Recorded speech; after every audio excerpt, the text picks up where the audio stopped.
Federal prosecutors are tying a jewelry store robbery in Denver to what they describe as an international criminal operation. They're accusing two men of leading the Venezuelan gang Tren de Aragua and directing crimes in Colorado without ever stepping foot here. Prosecutors say one is in custody in Colombia. The other is on the FBI's 10 most wanted list. 9 News reporter Ria Jaw is at the federal courthouse tonight with more.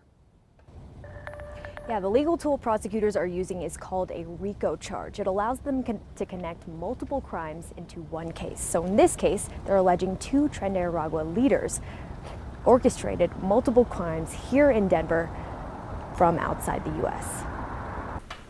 You may be familiar with this case because we have previously charged these individuals and it has been widely publicized. We've extensively reported on this. He's right. On the afternoon of June 24th, 2024, 8 men brazenly robbed a jewelry store here in Denver. But Peter McNeely, the U.S. Attorney for the District of Colorado, reviewed the details of that case again, where employees were beaten at gunpoint and $4 million worth of jewelry was stolen.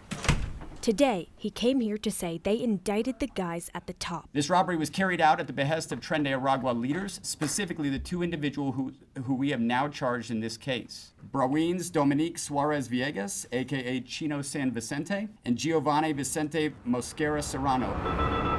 Their new federal indictment alleges these two men, Suarez Villegas and Mosquera Serrano, weren't just connected to the crime. They say the men oversaw Tren de Aragua operations and approved the jewelry store heist and ordered the money to be moved and laundered to benefit their gang. Although these two people were calling shots from South America, Suarez Villegas and Mosquera Serrano each had a hand in heinous crimes which were committed here in Colorado. Prosecutors say the jewelry store heist and a case of kidnapping and torture months later were part of a broader pattern of violent crimes the men directed from outside the U.S. That's why several people were charged initially with the underlying violent crimes, and then ultimately months later we were able to bring this charge. Also, this announcement may naturally lead people to wonder whether criminal activity involving TDA is increasing or prevalent here in Denver, to which my answer is no. Police Chief Ron Thomas says they aren't aware of any criminal activity involving TDA members currently in Denver. But today's indictment shows how international criminal networks that aren't even in the city